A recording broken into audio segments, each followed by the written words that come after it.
ma olen tõepoolest Rein Maran ja ega ma ennast eriti tutvustada ei oskagi. Olen siiamaani aktiivne filmitegija. Olen puutunud ka üksjagu kokku üksiku pildiga kui säärasega. Ja ma tahaks teile öelda, et kas mind on kuulda või ei ole, ma ise ennast? Hästi nõrgalt. Nõrgalt on kuulda, jah? Ma olen just lähemale. Kas nii on parem? Väga hea. Et kas meile meeldib või ei meeldi, aga vähemalt väidetakse, et inimene võtab välismaailmast informatsiooni vastu 90% nägemise abil. Ja isegi teksti me ju ikka loeme, eks ole, nägemine on see põhiline instrument. Ja selle tõttu ma ei ole päris nõus sellega, et inimesi saab eraldada nii-öelda ainult teksti inimesteks ja nägemise inimesteks. Pigem on siin tegemist mingite teiste põhjustega, aga see ei ole praegu minu ülesanne.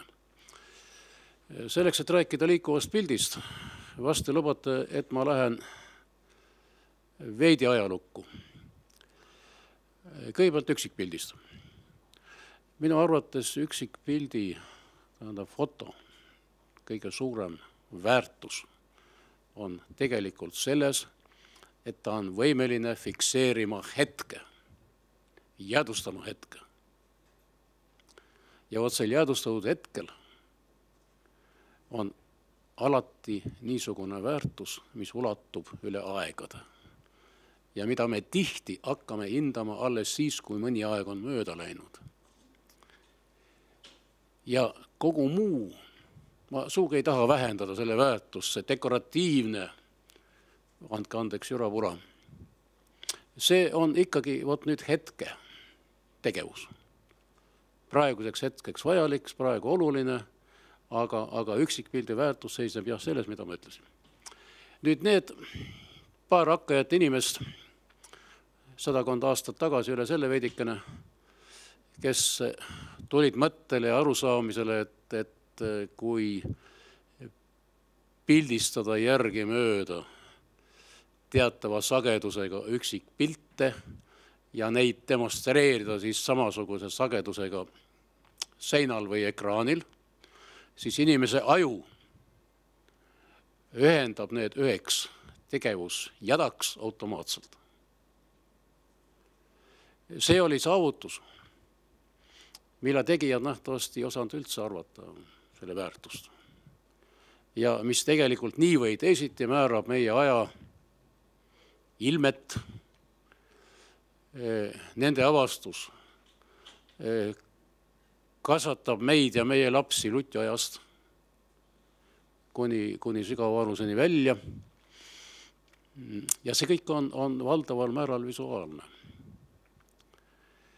Ja kui see, te kindlasti olete ju kõik lugenud seda sellest, neid esimesi vaatusi kinosaalis, esimestes kinosaalides, kui see puhisev jõumasin, auru välja jõumasin tormas publikule vastu ja publik tormas paanikas saalist välja, tähendab niivõrd otsene oli see mõju inimesse. See avastus esialgu piirdus sellega, et ta nii või teisiti jäädustas ajas ümbritsevat. Kusagil mingil etapil jõudis ta kontakti teatriga. Jäädustas teatrit. Ja siis veel edasi avastas, et tal on hoopis teistsugused võimed, võimalused kui teatril.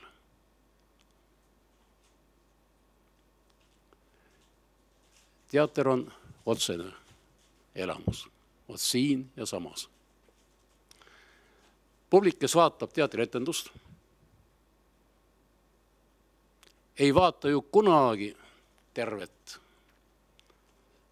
püünet, vaid inimesele ja mitte ainult inimesele omase nägemisaparaadiga haarab korraks terviku, nii nagu mina näen teid praegu siin tervikuna, ja siis hakkab aktsenteerima üksikuid elemente välja korjama. Sellel väljakorjamisel on oma teatavad seaduspärased. Kui mina vaatan praegu teid, siis esmasena ma märkan kõigepealt eredat. Silmad torkavad värvi. Ja nii ma korjan siit üksikuid muljeid. Ja nendest muljetest minu ajas tekib kujutel sellest sündmusest.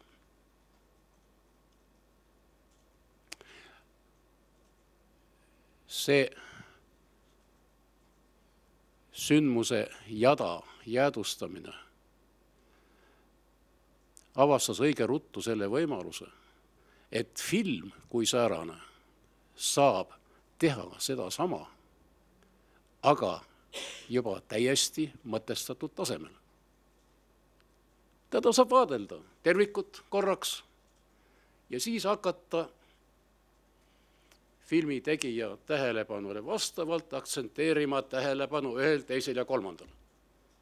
Tähendab, kui teatris inimene vaatab ise, siis filmis režissöör kui niisugune määrab seda, mida vaadata. Ja veel see uus meedium tol ajal toetus, kuna tegemist oli kujutisega, toetus nendele tavadele, kogemustele ja teadmistele, mida inimkond oli korjanud küllalt pika aja jooksul, seal alates kusagil koopajoonistest, püramiidide ehitamisest ja skulptuuride valmistamisest ja siis edasi kujutavast kunstist, maalist, graafikast, kõigest millest soovist, toetus nendele teadmistele ja nendele tavadele.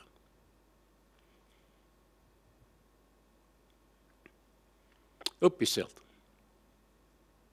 Ja seda muidugi visuaalses maailmas. Seesama meedium toetus väga vanale kogemusele rääkida lugu. Konstrueerida lugu. See, mis on teksti inimeste suur võime, andekus, omadus. Üles ehitada lugu.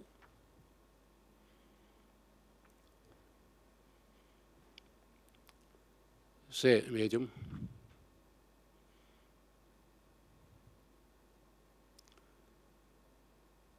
ühe oma looja näol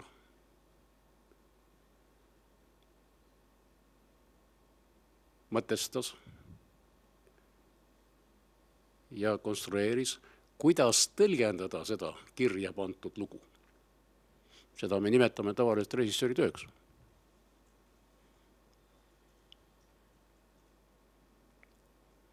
Ja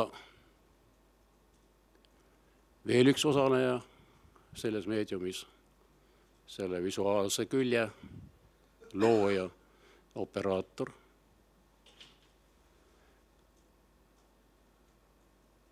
otsis, leidis vahendeid, kuidas seda lugu visuaalselt tõlgendada. Tekkis huvitav nähtus, tekkis võimalus, esmakordselt tegelikult maailmas, tekkis võimalus võtta üks lugu, tõlgendada see näitlejate, tegevuste, paikade, sündmuste, dünaamika käigus. Ja peale selle tõlgendada see veel visuaalses keeles, mis on omane kujutavale kunstile. Mis võis võimendada seda lugu ennast ja tema interpreteeringut. Või võis rääkida hoopis teises keeles, vastupidi sellele. Te mäletate arvatavasti küllalt palju, ma vaatan, siin on mitte ainult päris noori inimesi, vaid on küllalt palju vanemaid ja need mäletate väga hästi, kuidas mõningad nõukafilmid muutusid kultusfilmideks, mitte selle loo pärast, mis oli kirja pandud, vaid selle pärast, kuidas ta oli tõlgendatud.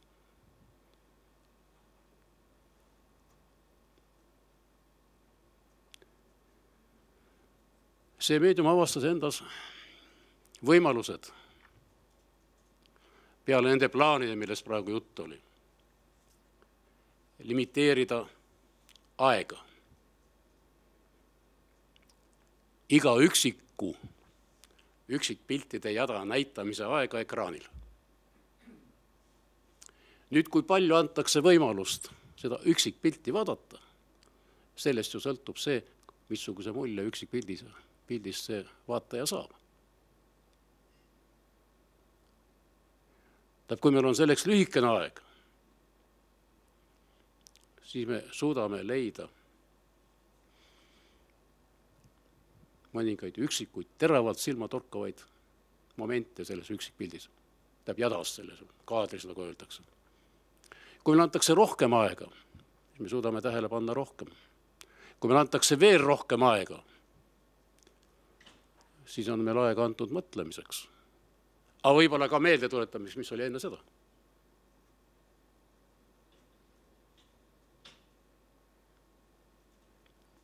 Ja kui nüüd rääkida veel kord liikuva pildi mõttes sellest üksikpildi kompositsioonist, siis üldiselt kõik need reeglid ja tavad on üles ehitatud ju lihtsale asjale. Üles ehitada üksikpilt või piltide jada või kaader niimoodi, et see, mis on oluline, see, mis on tähtis, et see jõuaks igal juhul vaatajani. Ja see kõik see, mis seda segab, kõrvaldada kaadrist. See on kompositsiooni alus. Kuidas seda teha? Need on, kõik need reegliksed tavad on tegelikult see kogemus, mis on kusagil seal tagapool, eks ole. Mida võib rakendada, kui see muudetakse absoluutseteks reegliteks, siis ta on suur loodusõnnetus. Paraku. Nüüd, kui ma hakkan siin rääkima kõiki neid võimalusi, kuidas on võimalik aktsenteerida tähelepanu ja mõjureid filmis, siis ma kipun minema, jõudma oma professionaalse kretinismi tasemele, mis oleks muidugi minu jaoks nähtavasti hukatus teie ees siin. Aga tasuks vaid öelda seda, et õige ruttu see noor meediafilm leidis oma keele, oma väljendusvahendid, avastas neid järjest juurde, mitmekehistus ja mis veel huvitavam, et selles keeles tekkisid oma allkeeled vastavalt eesmärgile, ülesandele. Mängufilmi keel kui niisugune,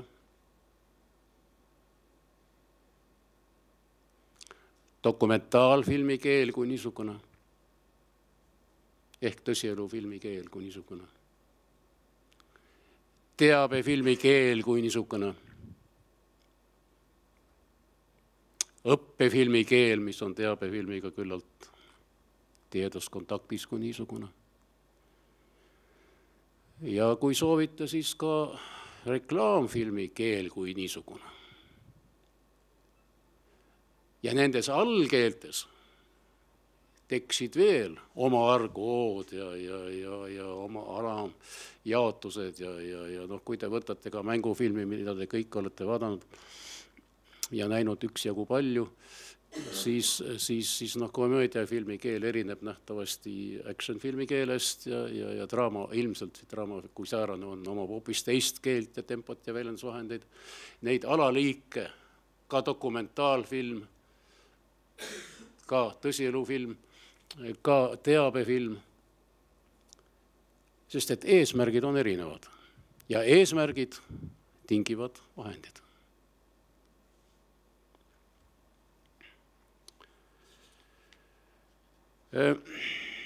Tuletan meelde,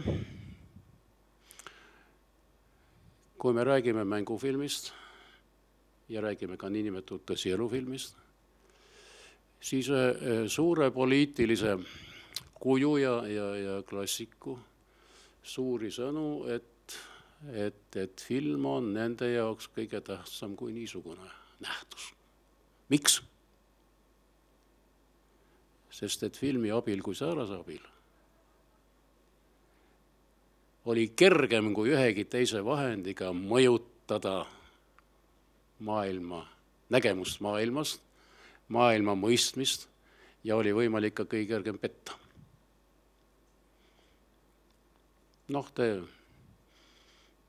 Somuslava Potjomkin ja Talvepalee ründamine ja kõik niisugused ilusad asjad. Aga on ka märksa lähemalt, võtke kas või Ameerika meediavahendid Iraagi ründamisel ja neil olid kurvad kogemused seal varasemas ajas, lahe sõjas ja pärast seda oli juba Iraagi ründamine ja tema kajastus meedias täiesti samaväärne nõukapoliitiliste kinodega. Nii et film võib rääkida palju ja võib ka väga palju petta. Teatavasti see esimene periood, suurte avastuste periood filmis, oli ühtlasi ka tummfilmi periood.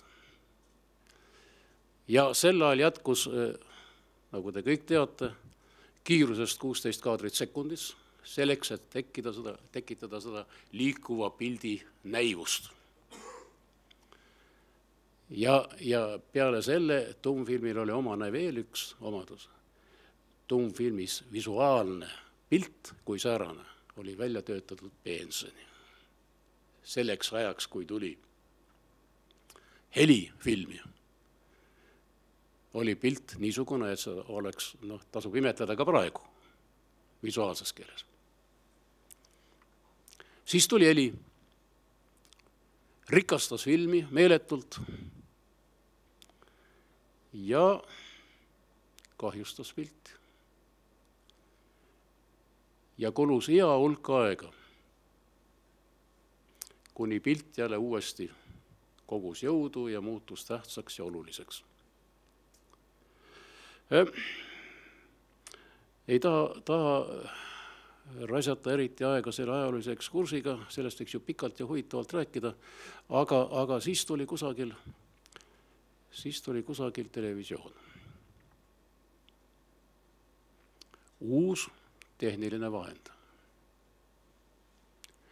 Film saavutas mida, kui me filmi juurde tagasi jõuame? Film saavutas selle, et maailmas ei olnud, ta levis kohutava kiirusega ja maailmas oli vähe neid kohti, kus polnud väikseid või suuremaid kinoteatrid, kuhu inimene võis ikka alati minna vaatama ja saada ettekujutust maailmast, maailma ulatusest ja ühtlasi saada petetud. Televisioon sündis kõigepealt kui edastamisvahend, kui tehniline vahend. Ja oma esimestel päevadel toetus ta täielikult ja absoluutselt filmi tegijate oskustele ja praktikale.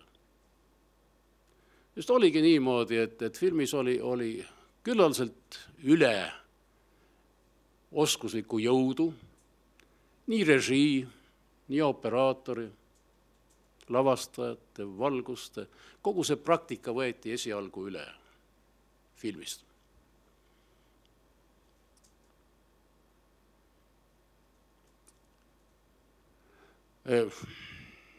Ma ei tea, kui paljud teist mäletavad siin, ilmselt mitte väga paljud, et esimestel aastatel ju televisiooni ise tegemised ei olnud ju mitte midagi muud kui kujutise jäädustamine filmi lindile, olgu see siis 35 mm, olgu see 16 mm film või olgu see 8 mm film, see ei omanud tähtsust ja selle näitamine televahendusel. Ja tasapisi hakkas televisioon kui säärane, kui meedium leidma oma vahendeid. Neid on ilmselt palju, minu arvates, et üks niisuguseid kõige olulisemaid, mis tuli ekraanile, oli see nõnda nimetatud talk show, kus tark mees läks mikrofoniga avalikult rahva hulka, küsitles, rääkis, kommenteeris, osales selles protsessis kui säärane, mis oli üsna võõras filmimaailma jaoks. Ja see oli võimalik ainult televisioonis. Ja see tuli kohe kiiresti ilmutada, välja ilmutada ja kohe paisata muidugi kokku monteerida, lõigata vastavalt, eks ole, valvsate silmade pilgu all või tähelepanu all. Aga ta igal juhul veenis rahvast, et see on nüüd ja kohe ja praegu. Mis mul meenub veel, võib-olla täieliku jõu sai ka niisugune nähtus nagu muusika ja pildi ühendamine.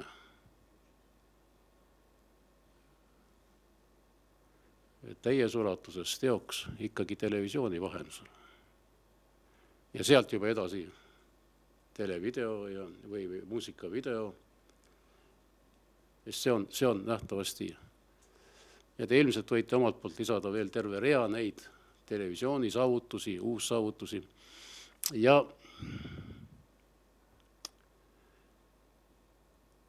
tasapisi omandas tele kui niisugune üksikuid oma keele tunnuseid, milleks oli kindlasti jutt, rääkiv pea. Halvas mõttes see rääkiv raadio või samane pildiline raadiosaade, mida te olete küllalt palju nautinud, kus rahulikult oleks võinud selle rääkiva pea ära võtta ja anda eetris seda raadiosaatena ja oleks võib-olla huvitavamgi olnud halvemates mõõdetes. Aga siis tuli tollae veel nõuka Eesti praktikasse reklaamfilm kui nähtus. Minu teada,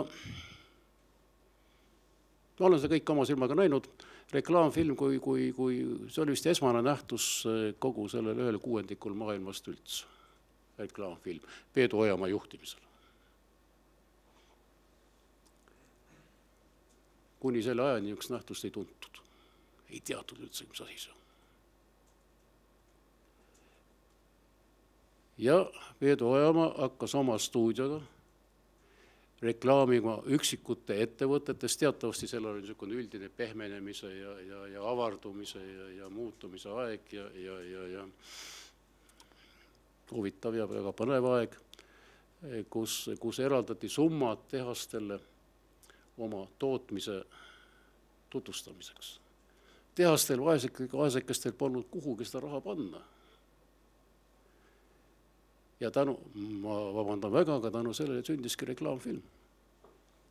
Sest reklaamfilmil riikliku toetust ei olnud mitte mingisugust. Ja tekkisid esimesed reklaamfilmi rullid, mida näidati kinos, mida näidati telekas. Ja tasapisi hakkas arenema reklaam kui niisugune ka Eesti televisioonis. Tekkisid hiljem juurde kommertstelevisioonid, kes tegelikult elavadki reklaamist, muutusid ajad, muutusid kombed, muutus majandussüsteem. Ja järjest võimsamaks muutus reklaam kui säärane. Ja nüüd juhtus midagi väga veidrat minu arvates. Ma räägin ainult oma isiklikke seisukohti, ma jumala pärast kuna ma ei tunne teid valdavas enamuses, siis ma väljendan, ei taha jumala pärast rääkida millegist niisugusest kusagil õpitud või. Reklaamil tekkis oma keel. Reklaamil kui nähtusel, visuaalsel reklaamil. Muidugi ka helilised komponendid siin juures. Ja temal oli omane hoopis teistsuguste väljendusvahendite valik nii üksikpildi kompositsioonis, kui värvides, kui valguses. Eelkõneleja rääkis siin pikalt või hästi põgusalt valgusest. Ma tahan teile öelda, et valgus, ilma valguseta ei ole pilti. Ja valgus ei ole mitte ainult tehniline vahend pildi fikseerimiseks, vaid valgus on kõigepealt pildis kui interpreteerimise vahend. Me ju kõik teame praktikas seda, et iga asi, iga hoone, iga puu, iga maastik näib meile erinevas valgus. Tähendab see, kes loob pildi, kes loob visuaalse keele, see kahtlematult peab tundma seda keelt, mida räägib ümbritsev. Ja kui me räägime nüüd põgusalt teksti ja pildi inimestest, siis mina võib-olla rohkem asetaksin hoopis selle määrangu kusagile mujale. Tähendab inimesed, kes ma ei ole kohanud, ma lihtsalt ei ole oma elus kohanud ainult teksti inimesi, kes pilti üldse ei taju. Ma olen kohanud inimesi, kes ühel või teisel põhjusel on tuimenenud ümbritseva suhtes. Mul oli päris huvitav kogemus omal ajal, kui me tegime filmi soome-ugri hõimudest, siis käisime kõik soome-ugri hõimud läbi ja filmisime nende kultuuri ja lindistasime nende muusikat ja nende tekste ja need tekstid olid igal ühel oma keeles ja neid oli tarvis tõlkida. Ja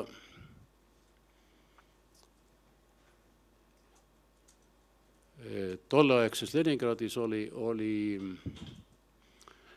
Hertseni instituut, mis oli mõeldud väikerahvaste esindajate harimiseks ja muidugi nende hajude korrigeerimiseks. Need neiud ja poisid rääkisid, et kui nad tulid sinna sellesse linna, kuivõrd talumatu oli nende jaoks see linn. Me püüdsime uurida pärast, see põhjus.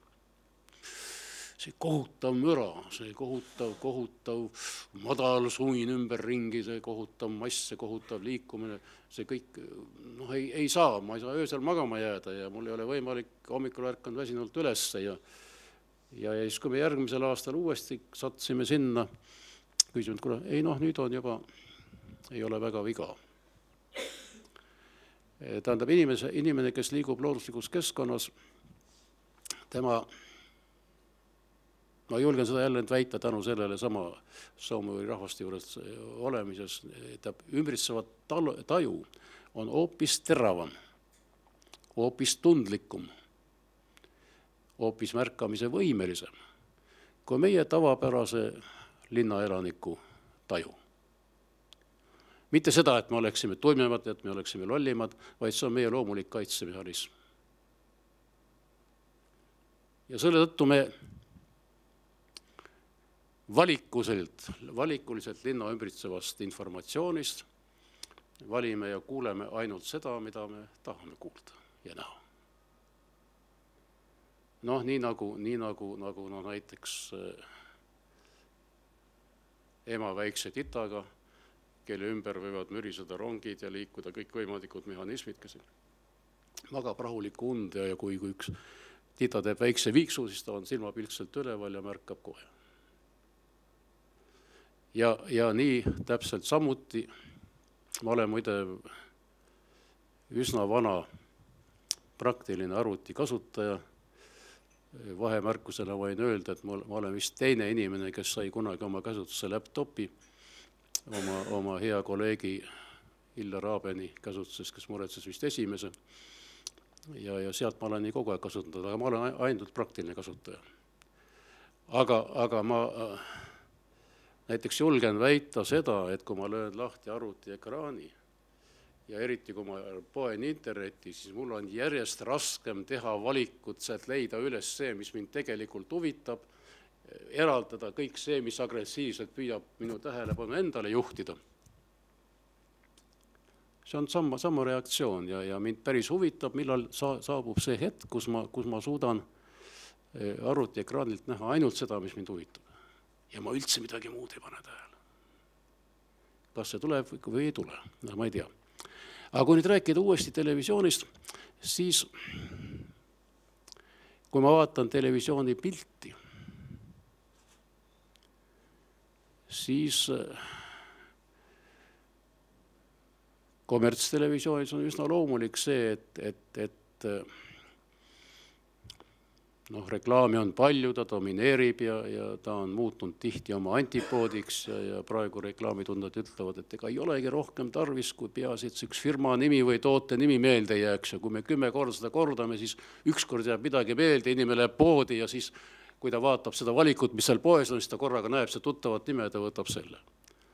See on muidugi kohutav ressursi raiskamine, aga asi on visuaalses mõttes märksa huvitavam, kui vaadata tähelepanelikult muid saateid, siis telepilt on juba ammu eemaldanud nendest kogemustest, mis on omased filmile ja hakanud kasutama neid visuaalseid vahendeid, mis on omased reklaamile.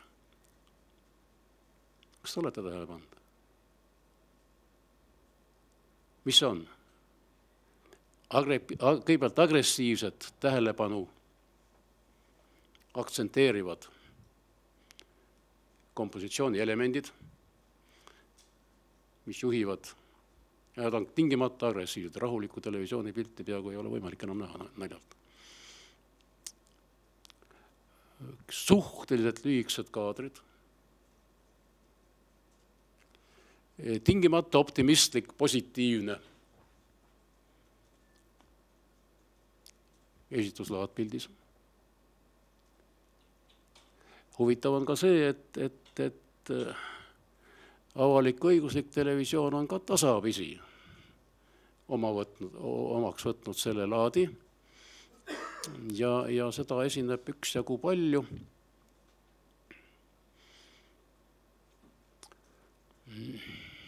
Kaua see nii on, ma ei tea. Tähendab neid saateid, mis on vabad, kuigi televisioon on selles mõttes väga huvitav, et televisioon on alati kahene roll ju. Tähendab, ühelt poolt on ta nagu omaette meedia ja teiselt poolt on nagu vahendaja. Paralleelselt jookseb kogu aeg film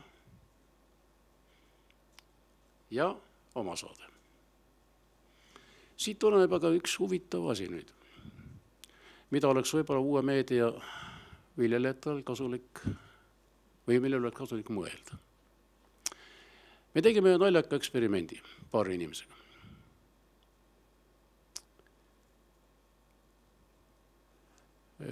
Kes teist on näinud filmi Antikristus?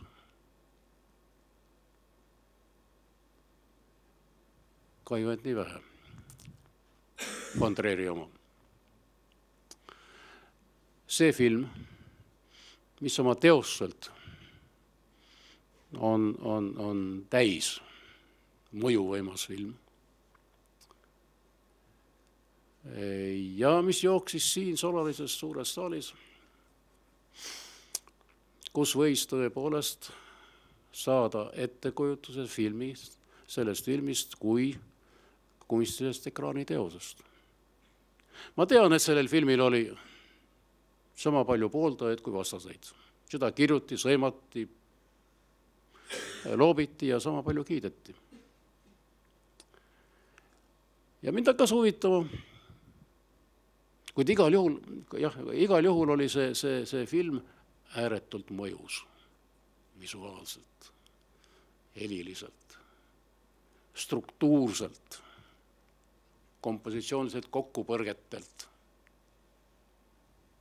sellelt omapäralt, mis on filmina omane visuaalsele keelele, et üksik piltide jada töötab kui omaette piltide jada.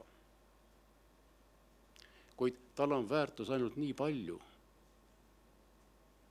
kui palju ta seostub selle loo endaga, selle interpreteeringuga, tema kui tervikuna.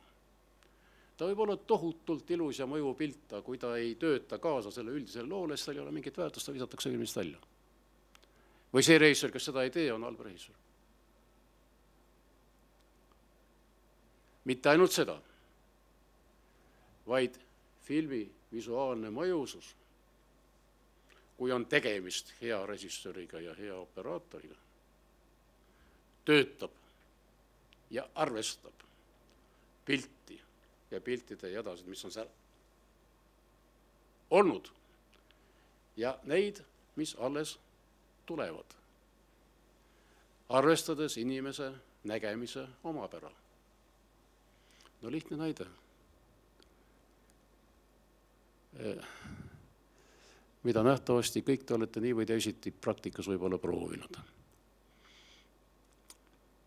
Kes mäletab neid kunagisi naljakaid pildikesi, mustvalgeid, mis müüdi seal kusagil turgudel, mutid käisid pakkumas ja kui sa tükk aega seda pilti vaatasid ja siis pöörasid pilgu neutraalse seina peale, siis sa korraga nägid Mona Lisat või midagi muud või ristikuju või vanakurradit ennast või. Efekt oli selles, et kui te tükk aega vaatate kontrastset kujutist, siis silmanärvid selle koha peal, kus on aktiivsed väljad, väsivad. Ja kui te nüüd pilgu heidate neutraalsele seinale, siis teile projekteerub pilt, mis on vastupidi teie silma nägemisele, väsimisele, erkude väsimisele. Kuid samasugune kaasmõju on ju erinevatel kaadritel. Eelmine kaader mõjutab paratamatult järgmist kaadrit. Tema värvid, tema visuaalne agressiivsus.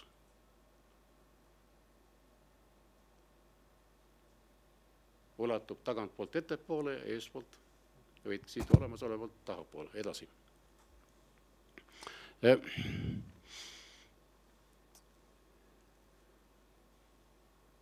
Nüüd, kui me võtsime selle filmi ja me tahtsime vaadata, kuidas nüüd see film töötab erinevate nägemise või vaatamise võimalustega. Ma klonisin välja, siis ei olnud seda võimalik veel saada, DVD, tingimusel, et ma seda mitte kellelgi teisele näidata ei tohi, sellepärast, et ei ole veel litsentsi ega luba ega midagi taolist. Ja vaatasin seda tavalise, normaalse, korraliku LCD-teleka peal. Visuaalselt film kaotas kusagil minu arusaamiste järgi oma 50%. Siis ma kopeerisin selle filmi VHS-i peale ja vaatasin siis. Pilt oli üsna jube. Film kaotas oma mõjusest tohutult palju. Siis ma toppisin selle sama DVD oma laptopi, vanasse laptopi. XP küll jah, aga sitavõitu, vabandust, kehvavõitu mahamängija ja pilt oli muidugi jube.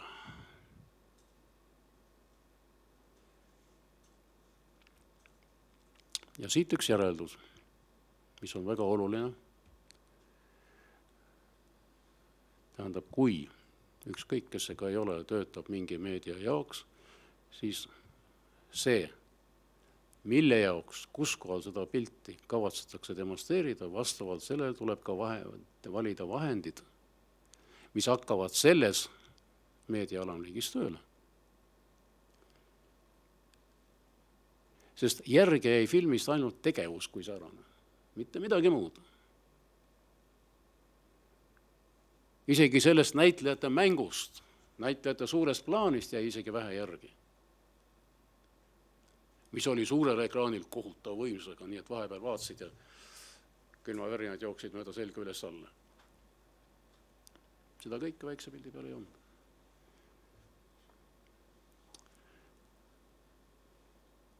Ja siit nüüd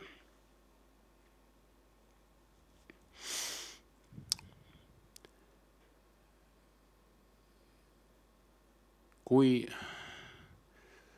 on muidugi probleem, mida me nimetame uueks meediaks. Mina ei ole päris enda jaoks seda veel selgeks saanud. Mis see on? Ma kujutan ette, et see on midagi niisugust, mis levib üle piiride, mille ees ei ole takistusi. mille abil võib suhelda ja informatsiooni saada, korjata igalt poolt ja mille abil võib ka suhelda ükskõik kellega.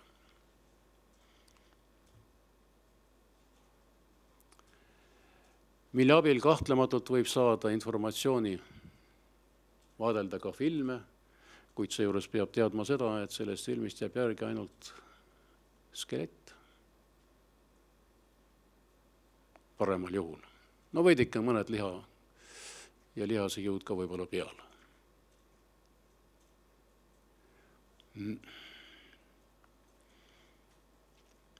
Mis siis võiks olla? Ja muidugi loomulik uue meedia otse suhtlemine otse inimeste vahel. Ma pean tunnistama, et ma ei, aga see on nähtavasti minu professionaalse kretinismi viga, et ma ei oska tajuda seda suhtlemise vajadust. Mul on see võõras. Aga ju see vajadus on olemas, sest et kui ma vaatan niimoodi, ma ei ole interneti fänn ja ma ei ole üheski levis, mul ei ole sõpruskonda ja ma hoian sellest eemale, sest ma ei taha kaotada aega. Mul peab olema kohutavalt palju vaba aega, et suhelda, mul ei ole seda. Mul on muid huvitavaid asju, kuhu ennast panna ja rakendada. Aga kui see vajadus on olemas, miks mitte ja see on kindlasti väga vajalik ja väga oluline, ma ei eita seda absoluutselt. Kogu küsimus on selles, et kas see uus meedia, kas see jääbki ainult suhtlemise vahendiks, jääbki ainult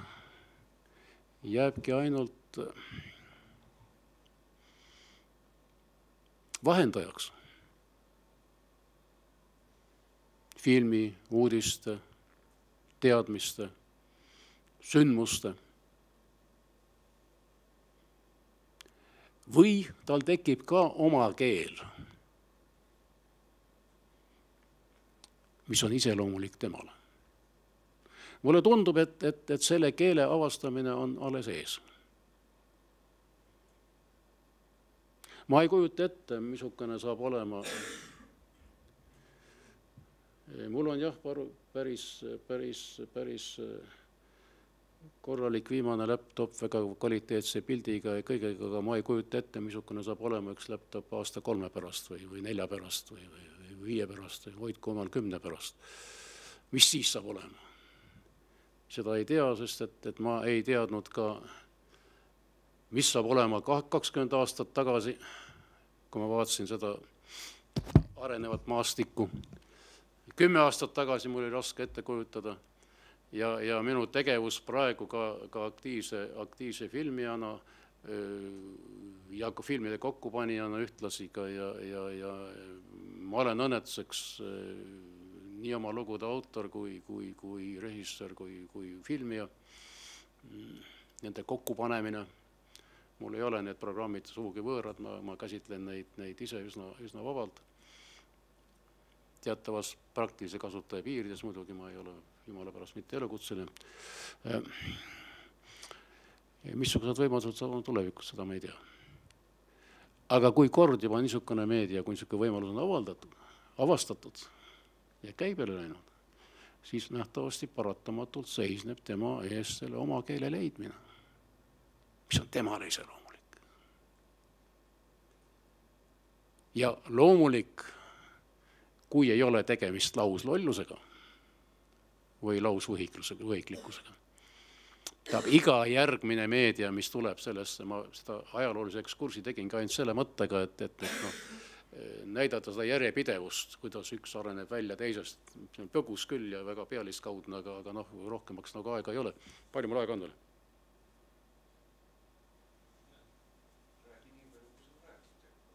Ei teil on limiteeritud aeg, ma saan aru. Ma ei mäleta, millal ma siia tulin. No hea küll. Tähendab, see keel tuleb leida ja kindlasti tuleb nendes eelnevatest omandada nii negatiivseid kui positiivseid kogemusi. Ja ilmselt on ka pildis, ka selle väikse ekraani pildis, oma väljendusvahendid, mis töötavad. Kui suure ekraani filmi jaoks loodud pildid, väljendusvahendid siin ei tööta, järgi jääb ainult näitleja mäng ja liikumine, dünaamikavad siin selle peal, mitte midagi rohkem. Ja näitleja mängust ka ainult osakene. Tekstist saab enam-vähem aru. Siis on see õnnetus. Aga järelikult tuleb leida vahendid, väljendusvõimalused selle ekraani jaoks, millised need on.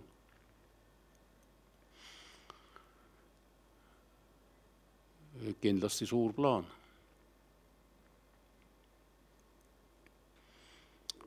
Kindlasti võib-olla aeg rohkem vaatamiseks. Ma ei usu.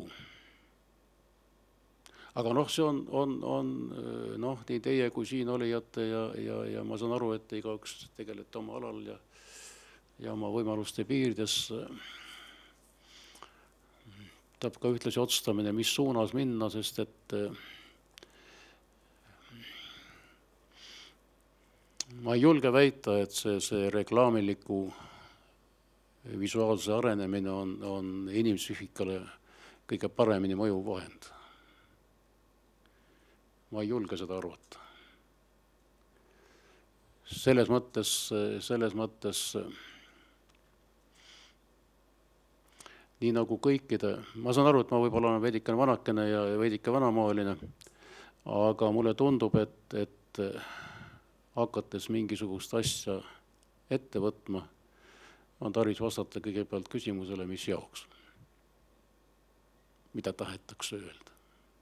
Mis on eesmärk? Selles mõttes kõige järjekindlamad on reklaamitegijad. Kõige raudsemad. Nende eesmärk on äratada tähelepanu, juhtida, taguda pähe.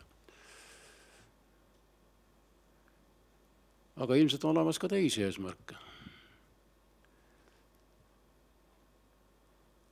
Missugune on eesmärk, mis pärast ja siis mil viisil. Ja missugused on võimalused. Ei ole võimalik luua suure ekraani filmi selle väiksekese jaoks, aga ilmselt on võimalik luua midagi teist. Kindlasti võib-olla sellel uuel meedial on märksa suurem veenmise jõud, sest et peab tunnistama, et kusagil on tekkinud vahe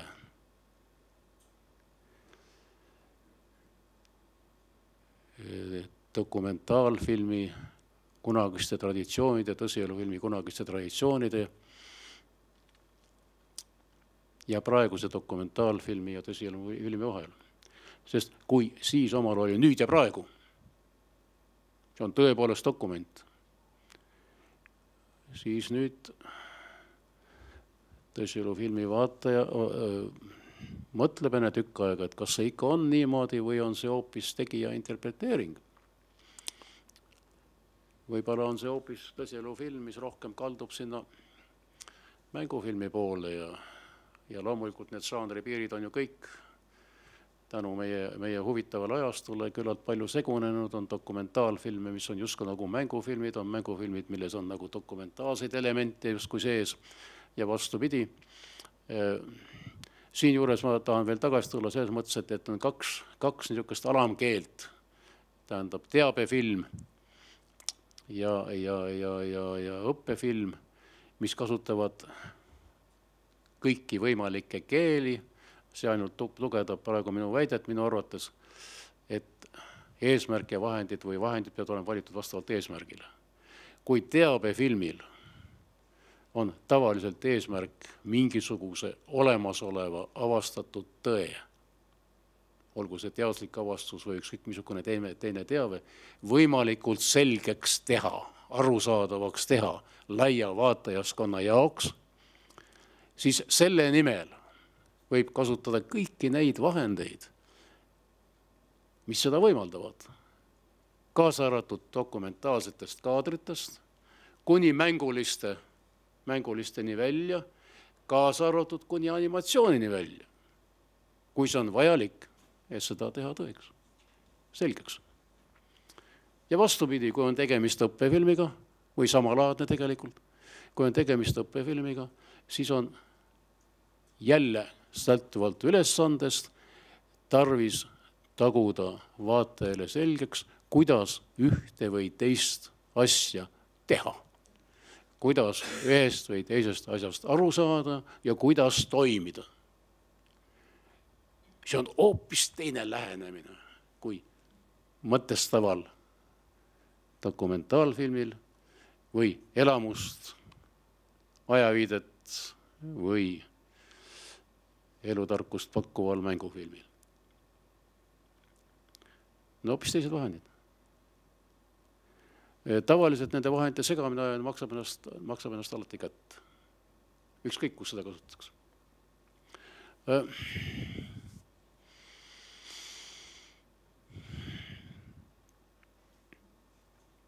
Ja mulle tundub tänu sellele, et dokumentaalfilm olles kaotanud, tõsielufilm, olles kaotanud palju oma usaldusväärsusest. Me võtame seda täiesti rahulikult ja see on ka tegelikult niimoodi, sellepärast, et dokumentaalfilmi tegija ju tegelikult interpreteerib jälle tegelikkust. Ta näitab ju mitte asja ennast, vaid näitab oma arusaamisest sellest asjast, sellest sündmusest, sellest toimingust, sellest inimesest, ükskõik millega tegemist on. Isegi siis, kui ta väga tahab olla dokumentaalne absoluutne. Ta ei saa ikka iseendast välja minna. Ja kui nüüd jõuda visuaalse külje juurde uuesti tagasi ja nägemise juurde. Vot selle nägemisega ja pildirea mõistmise ja pildirea loomisega on üks naljakas asi. Nagu ma juba enne ütlesin, et pildirida kui säärane võib rääkida samalaadset keelt, kui on lugu ja selle interpreteering. Võib teda võimendada, aga võib rääkida ka hoopis midagi muud. Aga rääkida selles keeles, mida on raske lahti seletada. See on tegelikult kujutava kunstikeel.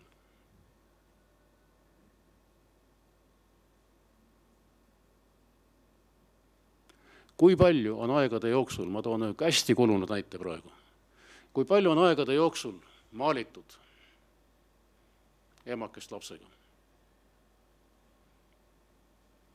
Aga neid üksikuid maale, kas see sama Mona Lisat, mille juures inimesed peatavad ja vaatavad tunde, on üks ja mõned veel. Millega nad mõjuvad? Kunstiteadlased kirjutavad pikki traktaate selle kohta. Ma tean oma kogemusest. Ma olen õppinud 2 raksu kunstiajalugu ja kõik reprode järgi. Suhtunud asjasse tõsimeelselt ja püüdnud asjast aru saada ja lugenud selgitusi ja meie oma Eestimaa huvitavamad kunstnikud oma ehedate maalidega mõjusid mulle palju paremini kui need klassikud seal raamatutes ja ajalugudes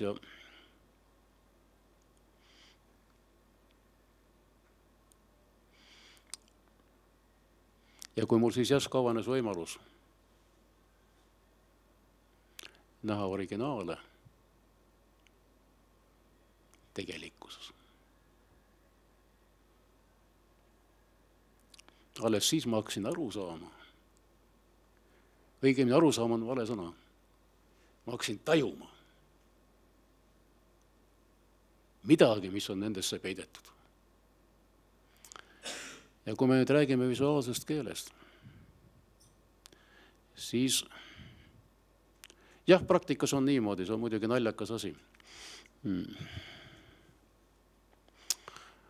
Ma loen üsna järjepidevalt filmikritikat ja filmianalüüse Ma olen väga harva kohanud lugupeetud filmikriitikute ja lahkajate juures, kus peale loo enda ja näitlejate mängu ja mõningal määral režii, tööanalüüsi suudetakse vähegi lahti mõtestada või vähemalt tunnetada seda visuaalset keelt, mis on filmis peidus. Paremal juhul öeldakse, et meil Eestis siin eriti, et operaator on saanud hästi oma ülesandega hakkama, pilt on hästi loetav, arusaadav ja sujuv ja sellega lugu piirdubki.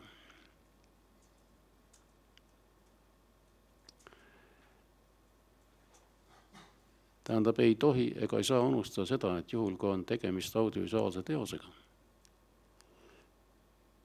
siis seal töötavad kõik komponendid.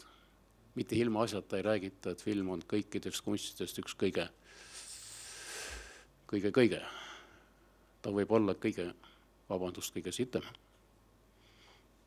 Ta võib olla ka kõige parem, kõige võimsam. Sõltuvalt sellest, kui palju ja kui hästi on kokku komponeeritud kõik need mõjurid, mis töötavad filmi juures. Lugu ise, tema interpreteering režissööri poolt, näitlejate mängud, näitlejad, tüübid, esinemist. Pildil peidus olevad heli, pildil peidus olev visioon, mõju. Me võime kõiki teisi lahti seletada. Väga huvitav oleks, kui keegi võtaks lahti seletada ka seda. Aga ma kardan, et see on üsna lootusetu ülesanne, sest sama raske on vist nähtavasti lahti seletada seda, kuidas Mona Lisa ikkagi mõjub. Aga ta on olemas. Ta on olemas ja järelikult ka uue meedia puhul on mõttekas mõelda selle üle, kuidas leida see pildi väljendusvahendite hulk, mis seal tööl hakkab. Ühelt poolt ja teiselt poolt mõelda selle üle, mis on eesmärk.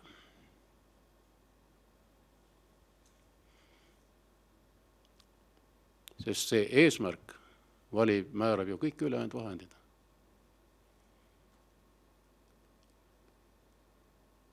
Mis selle jaoks valitaks. Ka teed ja vastused. Aga seda, et sellel uuel meedial on ees suured võimalused, selles ma ei kahtle. Ja kõikidel nendel, kes sellega tegelevad,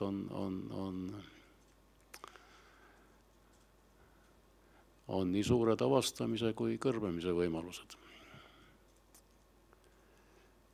Nii ühte kui teist. Sõltub andekusest, tööst, leidlikkusest, nupukusest, oskusest leida omale kaastöölisi, kaasmõtlejaid. Ta film on selles mõttes kõige huvitavam. Kirjanik paneb oma loo ise kirja. Laulja laulab oma loo ise.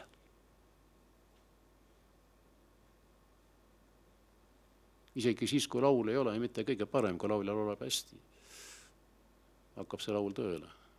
Kui nad mõlemad on head, hakkab laul kolmekordselt. Aga filmis tulevad kõik need komponendid kokku, kogu oma keerukuses, kogu oma keerukustes suhetes, vahekordades, üksteist kas võimendades või vähendades, nõrgendades. Seda valitseda on üpris keerukas ja ega sellepärast neid superfilme ka ei teki. Jah, on muidugi olemas filmitööstus kui säärane. Ma olen lugenud paari päris naljakat raamatut, need on Hollywoodis välja antud. Need on niinimetatud ajaviitefilmide komponeerimise, loomise ja niisugused õpikud. Nad on väga huvitavad, aga nad on väga naljakad, aga samal ajal ka väga huvitavad, sest seal on antud nagu tõepoolest tööstusliku detaili valmistamise või toodangu valmistamise õpetus. Seal on head psühholoogid, kes tunnevad inimese vaimset tasandit päris hästi ja oskavad täpselt tunnetada seda, kus on pausi tarvis, kus on väikest õhkamist tarvis, kus on pisarat tarvis, kus jälle põnevust. Ja kui te vaatate need filmid, panete kokku ja vaatate neid järjest teatav hulga, siis te märkate skeemi, et nad on kõik ääretult sarnased.